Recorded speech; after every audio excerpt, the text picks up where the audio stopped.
Good morning students. आज जो हम लोग पढ़ेंगे बायोमॉलिक्यूल्स। अगर हम लोग क्लास 12th की बात करें तो क्लास 12th में केमिस्ट्री में बायोमॉलिक्यूल्स एक टॉपिक है। उस बायोमॉलिक्यूल्स को हम लोग चूंकि पिछले वाले पार्ट से भी हम लोग जो है बायोमॉलिक्यूल्स बहुत पहले पढ़ चुके हैं। अगर हमारे पिछले वीडियो में देखें तो बायोमॉलिक्यूल्स के बहुत सारे टॉपिक हमने बनाया है, लेकिन आज जो हम लोग टॉपिक शुरू कर रहे हैं वो है एंजाइम। ये टॉपिक जो है अगर क्लास फर्स्ट ईयर की बात करें तो क्लास फर्स्ट ईयर के बायोलॉजी में ये साइटोलॉजी का तीसरा चैप्टर आता है, मीन्स सेल वाले टॉपिक में। उसके अलावा जो है अगर हम केमिस्ट्री में बात करें क्लास 12th के तो क्लास 12th में बायोमॉलिक्यूल्स में एक टॉपिक आता है एंजाइम्स। एंजाइम्स को अगर समझे तो एंजाइम होता क्या पहले ही जान ले। जो एंजाइम है इस शब्द का सबसे पहले प्रयोग कुहने ने किया, और क्यों किया उन्होंने? एंजाइम मतलब होता है एन मतलब मेल इन प्लस जाइम मतलब होता है ईस्ट। अब ये कहा गया कि कैसे ये माने ईस्ट में, ये क्या मतलब हुआ? तो असल में जो कुहने थे, कुहने ने से सबसे पहले जो है कुहने इन्होंने जो एंजाइम वर्ड का यूज किया, एंजाइम वर्ड यूज किया। तो कुहने ने जो सबसे पहले एंजाइम वर्ड को यूज किया, इन्होंने असल में देखा क्या कि जो ईस्ट होता है, ईस्ट का अगर एक्सट्रैक्ट ले लिया जाए तो ईस्ट का जो एक्सट्रैक्ट होता है वो किसी भी जो ग्लूकोज है उस ग्लूकोज को जो है परिवर्तित करने में, किण्वन करने का कार्य करता है। लेकिन इसकी जो पूरा जो देखा गया वो हैंस बुकनर ने देखा है। दो साइंटिस्ट थे, एडवर्ड बुकनर एंड हैंस बुकनर। दो साइंटिस्ट थे, एडवर्ड बुकनर एंड हैंस बुकनर।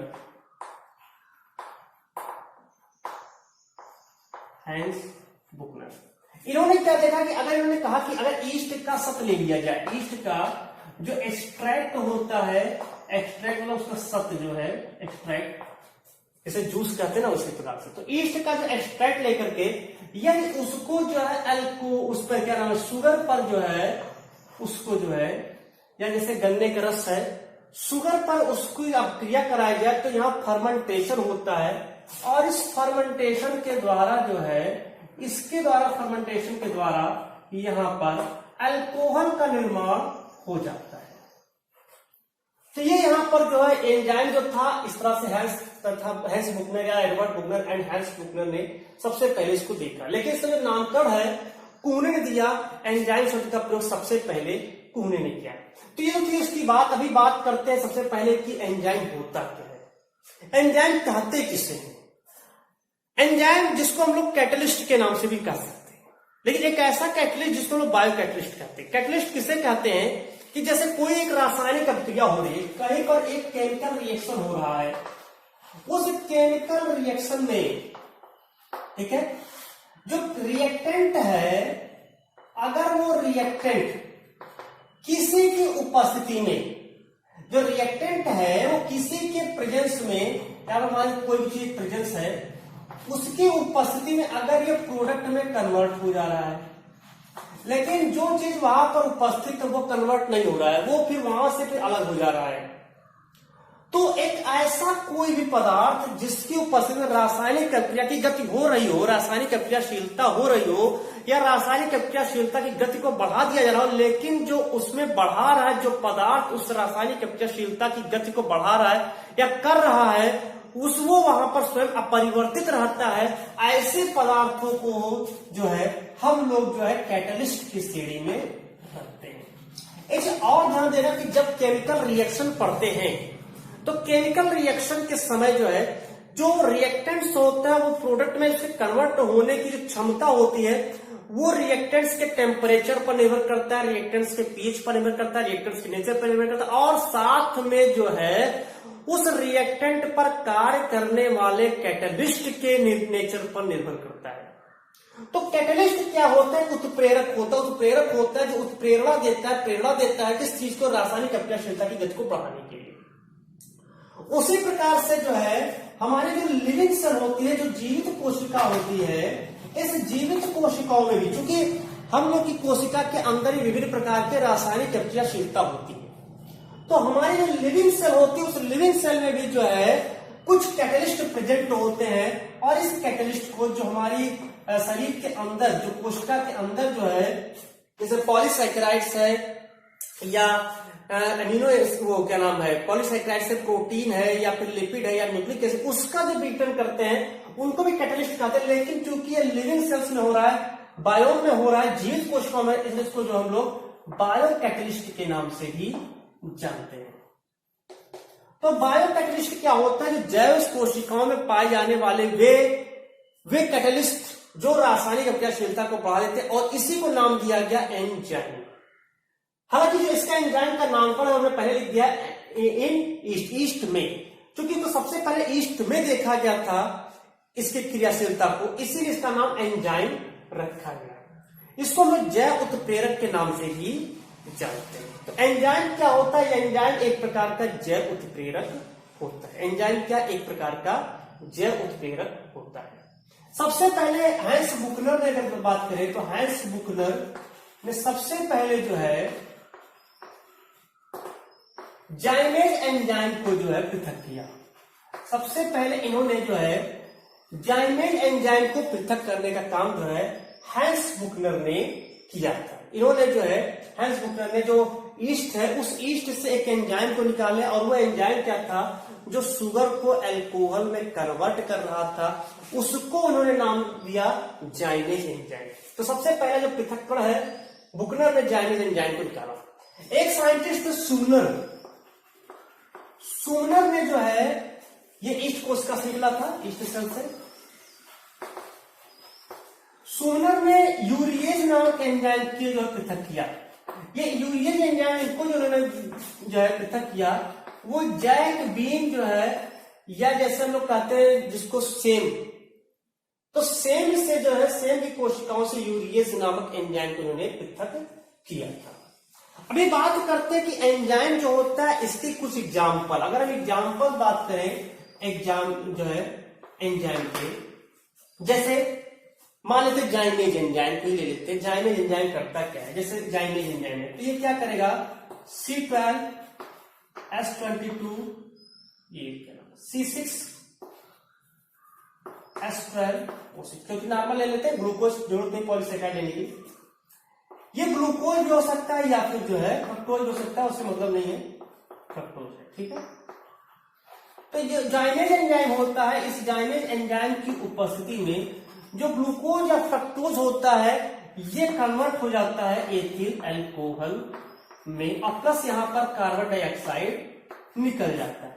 तो जाइमेज एंजाइम क्या करता है? जो ग्लूकोज या फ्रक्टोज उसका किण्वन करके उसको एथिल अल्कोहल में कन्वर्ट करने का काम करता है। जैसे मान लेते हैं माल्टेज एंजाइम है, तो माल्टेज एंजाइम क्या करते हैं? C12 S22 O11 है, ये मान लेते हैं माल्टोज है, माल्टोज। तो इस पर जो काम करेगा उसका नाम रहेगा माल्टेज। ये माल्टेज क्या करता है? इसको जो है तोड़ करके इसका हाइड्रोलिसिस कराता है। ये माल्टेज क्या करेगा? यहां पर हाइड्रोलिसिस कराएगा H2O के साथ, और ये माल्टेज एंजाइम की उपस्थिति में ये यहां पर C6H12O6 के दो अणु यहां पर बन जाते हैं। तो इस तरह से माल्टेज एंजाइम जो होता है माल्टोज को जो करता है। इसी प्रकार अगर मान लेते हैं ये सुक्रोज है, मान लिया C12 S22 O11 है, सुक्रोज, तो यहां पर जो है हाइड्रोलिसिस होगा और यहां पर इन्वर्टेज एंजाइम आएगा, और ये इन्वर्टेज एंजाइम जो है C6H12O6 प्लस C6H12O6, मतलब कि ग्लूकोज और एक अणु ग्लूकोज का और एक अणु फ्रक्टोज को यहां पर तोड़ देता है। तो इस तरह से यहां पर, या इसके अलावा इसमें एक रहते हैं जैसे मात्र डायस्टेज एंजाइम। डायस्टेज एंजाइम जब आता है जो स्टार्च को जो है, स्टार्च को उसके जो है डाइसैकेराइड में तोड़ने का कार्य करता है। तो इसके एग्जाम्पल होते हैं जाइमेज है, माल्टेज है, इन्वर्टेज है, डायस्टेज है, लाइपेज है, बहुत सारे प्रोटीज है, बहुत सारे नाम आएंगे। तो ये सभी जो होते हैं ये जो है एंजाइम के एग्जाम्पल होते हैं। अभी हम बात करते हैं नॉमेनक्लेचर ऑफ एंजाइम्स की, एंजाइम का नामकरण कैसे किया जाता है। हालांकि एंजाइम के नामकरण से पहले एक टॉपिक और यहां पर देख लें कि जैसे हैंस बुकनर ने यहां पर जो एंजाइम को खोजा, तो जो एंजाइम है इस एंजाइम की क्रियाशीलता को ध्यान में रखते हुए, जो एंजाइम होता है एंजाइम की क्रियाशीलता को ध्यान में रखते हुए जो है Beadle and Tatum Beadle and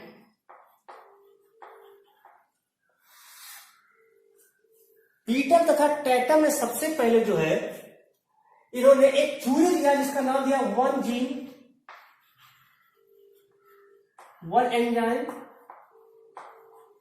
and one metabolic reaction. Beadle and Tatum ने यहां पर सिद्ध किया कि जो एंजाइम होता है प्रत्येक जीन के लिए प्रत्येक एंजाइम निश्चित होता है और वो एंजाइम जो होता है उस जीन के जो मेटाबॉलिक रिएक्शन से जो उसके उपापचयी क्रिया उस उपापचयी क्रियाओं को प्रभावित करने की क्षमता रखता है। तो इस तरह से जो एंजाइम होता है एंजाइम एक बायो कैटलिस्ट के रूप में उपस्थित होता है अगर कोशिका के अंदर है और बाहर है तो उसको कैटलिस्ट के नाम से जानते हैं। हालांकि जो एंजाइम मान लेते हैं जो अंदर कोई काम करते हैं उसको हम लोग एंडो एंजाइम्स कहते हैं और जो शरीर के बाहर कार्य करते हैं उसको हम लोग एक्सो एंजाइम्स के नाम से भी जानते हैं। लेकिन यहां पर हम लोग पढ़ते हैं नॉमेनक्लेचर ऑफ एंजाइम कि किस प्रकार से जो है एंजाइम का नामकरण किया जाता है। नॉमेनक्लेचर ऑफ एंजाइम की अगर बात किया जाए तो एंजाइम का जो नामकरण होता है उस एंजाइम के नामकरण में जो जिस भी क्रियाधर पर कार्य कर रहा होता है एंजाइम उस क्रियाधर उस सबस्ट्रेट के अंत में सफिक्स एज जोड़ करके उसका नामकरण कर देते हैं। क्या करते हैं एक सफिक्स जो है प्रत्यय हिंदी में प्रत्यय कहते हैं सफिक्स एज जोड़ करके उस एंजाइम का नामकरण कर दिया जाता है। तो एंजाइम का जो नामकरण होता है वो एंजाइम का नामकरण जो है करने के लिए सफिक्स एज जोड़ करके जैसे मान लेते एग्जाम्पल जैसे मान लेते हैं कि माल्टोज है क्या नाम है कोई माल्टोज है ले लेते हैं तो माल्टोज पर जो क्रिया करेगा जैसे माल्टोज है इस पर क्रिया करने वाला जो एंजाइम होगा उसका नाम होगा माल्टेज। जैसे कार्बोहाइड्रेट है मान लेते हैं कार्बोहाइड्रेट इस पर कार्य करने वाले को कहेंगे हम जो है उस एंजाइम को कार्बोहाइड्रेट। मान लिया प्रोटीन है प्रोटीन पर काम कर रहा है तो उसको नाम दे देंगे प्रोटीएज। मान लेते हैं लिपिड पर कार्य कर रहा है उसको नाम दे देंगे लाइपेज। न्यूक्लिक एसिड पर कार्य कर रहा है न्यूक्लिएज। लैक्टोज पर कार्य कर रहा है लैक्टेज। तो इस तरह से जिस भी सबस्ट्रेट पर एंजाइम काम कर रहा है उस एंजाइम जिस पर कार्य कर रहा है उस सबस्ट्रेट के अंत में सफिक्स एज जोड़ करके उस एंजाइम का नामकरण कर दिया जाता है। तो इस तरह से जो है जो एंजाइम उसका नामकरण यहां पर किया जाता है। लेकिन फिर भी आप नाम सुने होंगे कि कुछ ऐसे भी एंजाइम होते हैं इसमें सफिक्स एज नहीं जुड़ता है। जैसे एग्जांपल मान लेते हैं पेप्सिन। पेप्सिन में कहा एक जुड़ा है ट्रिप्सिन कहां एक जुड़ा है काइमोट्रिप्सिन कहां एक जुड़ा है टैलिन कहां पर एक जुड़ा है इरेप्सिन कहां पर एक जुड़ा है। तो ये जो होते हैं इसे मान लेते हैं जो पेप्सिन है ट्रिप्सिन है काइमोट्रिप्सिन टाइम इरेप्सिन रेनिन। तो इन सब एंजाइम का जो नामकरण है वो इसके प्राचीन समय से इनका नामकरण जो है हो गया था। प्राचीन समय यानी इस जो आईयूबी है इंटरनेशनल यूनियन ऑफ बायोकेमिस्ट्री उस संस्था के बनने से पहले ही जो है इनका नामकरण किया जा चुका था इसीलिए सर्वमान्य हो गए और अब उन लोग जो है इसको इसी नाम से जानते हैं। लेकिन जो आधुनिक समय में अगर हम एंजाइम के नामकरण की बात करें तो आईयूबी के अकॉर्डिंग वहां पर नामकरण किया जाता है। आईयूबी के अकॉर्डिंग उसका नामकरण किया जाता है आईयूबी यानी इंटरनेशनल यूनियन ऑफ बायोकेमिस्ट्री 1961 ईस्वी में जो है इसकी स्थापना हुई और इस आईयूबी के अंतर्गत जो है एंजाइमों को जो है 6 श्रेणियों में डिवाइड कर दिया गया। मतलब अगर इसके हम बात करें टाइप से तो उसको देख लेते हैं तो इसको जानते हैं जो एंजाइम होते हैं उस एंजाइम को जो है आईयूबी ने 6 समूह में डिवाइड कर दिया। क्या किया 6 समूह में डिवाइड कर दिया आईयूबी 1961 में। 6 ग्रुप में इसको जो सभी एंजाइम्स को डिवाइड कर दिया। ये 6 ग्रुप है, ये उसकी क्रियाशीलता के आधार पर किया गया। जो एंजाइम उस एंजाइम की सक्रियता के आधार पर जो है यहां पर जो है 6 समूह में डिवाइड किया गया। जिसमें सबसे पहले की बात करें ऑक्सीडोरिडक्टेज एंजाइम, ऑक्सीडोरिडक्टेज एंजाइम। ऑक्सीडोरिडक्टेज एंजाइम उस जगह पर ये ऑक्सीडोरिडक्टेज एंजाइम आते हैं जहां पर ऑक्सीडेशन एंड रिडक्शन दोनों की प्रक्रिया होती है। या तो ऑक्सीडेशन हो रहा हो या तो रिडक्शन हो रहा हो, तो इन प्रक्रियाओं में जो है जहां जो एंजाइम यहां पर कार्य करेगा उस एंजाइम को कहेंगे ऑक्सीडोरिडक्टेज एंजाइम। जैसे एग्जांपल मान लेते हैं, जैसे एग्जांपल इसके लेते हैं C3H6O3, ये lactate plus NAD reduced coenzyme, यह भी ऑक्सीडाइज स्टेट में है, बाद में रिड्यूस्ड होगा। ये यहां पर जो है NAD जो होता है ये हाइड्रोजन ग्राही होता है। NAD निकोटिनेमाइड एडेनिन डाइन्यूक्लियोटाइड इसका पूरा नाम है। ये हाइड्रोजन ग्राही होता है, तो ये हाइड्रोजन निकल करके इससे जुड़ता है और ये बन जाता है C3H4O3 और ये बन गया पाइरुवेट और प्लस NADH2 कन्वर्ट हो गया।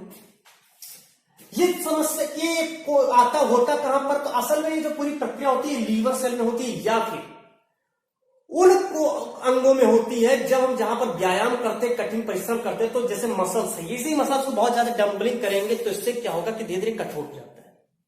तो असल में वहां पर यही बनता है, इस प्रक्रिया में ऑक्सीजन वहां पर खपत धीरे धीरे बढ़ जाती है, ऑक्सीजन की कमी हो जाती है। तो इस कंडीशन में यहां पाइरुवेट बनता है। तो जो ऑक्सीडोरिडक्टेज एंजाइम जहां पर ऑक्सीडेशन एंड रिडक्शन की प्रक्रिया होती है उसको हम लोग ऑक्सीडोरिडक्टेज एंजाइम की श्रेणी में रखते हैं। यानी ऐसे जो भी एंजाइम जो ऑक्सीडेशन में काम कर रहा है उसका नाम कुछ भी हो सकता है, उससे मतलब नहीं है, ग्रुप उसका ऑक्सीडोरिडक्टेज होगा, ग्रुप उसका ऑक्सीडोरिडक्टेज होगा। दूसरा होता है ट्रांसफिरेज एंजाइम, ट्रांसफिरेज एंजाइम। जो ट्रांसफरेज एंजाइम होता है इसमें कुछ पदार्थों का ट्रांसफर होता है, इसमें कुछ पदार्थों का जो है वो ट्रांसफर होता है। जैसे मान लेते हैं कि ग्लूकोज है, ग्लूकोज प्लस AT, तो इसमें से क्या होता है कि जो फास्फेट और फास्फेट निकल के आते इससे जुड़ जाता है और ये मान लेता है ग्लूकोज 6-फास्फेट प्लस AT। तो ऐसी कोई भी प्रक्रिया जहां पर जो है पदार्थों का स्थानांतरण होता है उसको वहां पर उसके जो एंजाइम का समूह होता है उसको कहते हैं ट्रांसफिरेज समूह, यानी ट्रांसफिरेज ग्रुप के अंतर्गत वो सारे एंजाइम्स को पढ़ेंगे। तीसरा होता है हाइड्रोलेज एंजाइम। हाइड्रोलेज एंजाइम उन जगहों पर प्रयोग होता है, उन एंजाइम को कहते हैं जो जल अपघटन की प्रक्रिया में भाग लेते हैं, जो जल अपघटन की प्रक्रिया में भाग लेते हैं उनको हाइड्रोलेज एंजाइम कहते हैं। जैसे एग्जांपल के अगर हम लोग बात करें हाइड्रोलेज एंजाइम क्या है, तो C12H22OH प्लस H2O। तो यहां देखिए जल की उपस्थिति में प्रक्रिया होगी। जब जल की उपस्थिति में कोई जटिल यौगिक अपने सरल अणुओं में टूटता है तो उसको वहां पर एंजाइम प्रयुक्त होता है, वो हाइड्रोलेज एंजाइम होता है। या कभी कि स्टार्च भी जो है डाइसेकेंड में टूट रहा हो, जब कोई जटिल यौगिक अपने सरल अणुओं में जल की उपस्थिति में टूट रहा हो वहां पर जो भी एंजाइम आएगा वो सभी एंजाइम को हाइड्रोलेज एंजाइम कहेंगे, हाइड्रोलिटिक एंजाइम या हाइड्रोलेज एंजाइम, समूह हाइड्रोलेज होगा। चौथा होता है लाइएज एंजाइम। जो लाइएज एंजाइम होता है, अगर इसकी हम लोग बात करें, लाइएज एंजाइम है कि रूल यही कुछ लगभग लेकिन जल की अनुपस्थिति में होगा। क्या होगा कि कोई भी जटिल यौगिक अपने सरल अणु में टूटेंगे लेकिन वहां पर जो है वो जल के अनुपस्थिति में पूरी प्रक्रिया वहां पर होती है। तो वहां पर पूरी प्रक्रिया जो होगी वो जल की अनुपस्थिति में होता है। जैसे मान लेते एग्जाम्पल देख लेते हैं, कि पायरुविक एसिड है, पायरुविक एसिड CH3COCOOH, ये पायरुविक एसिड है। ये पायरुविक एसिड टूटता है एसिटाल्डिहाइड में, CH3CHO और प्लस CO2 पे टूटता है।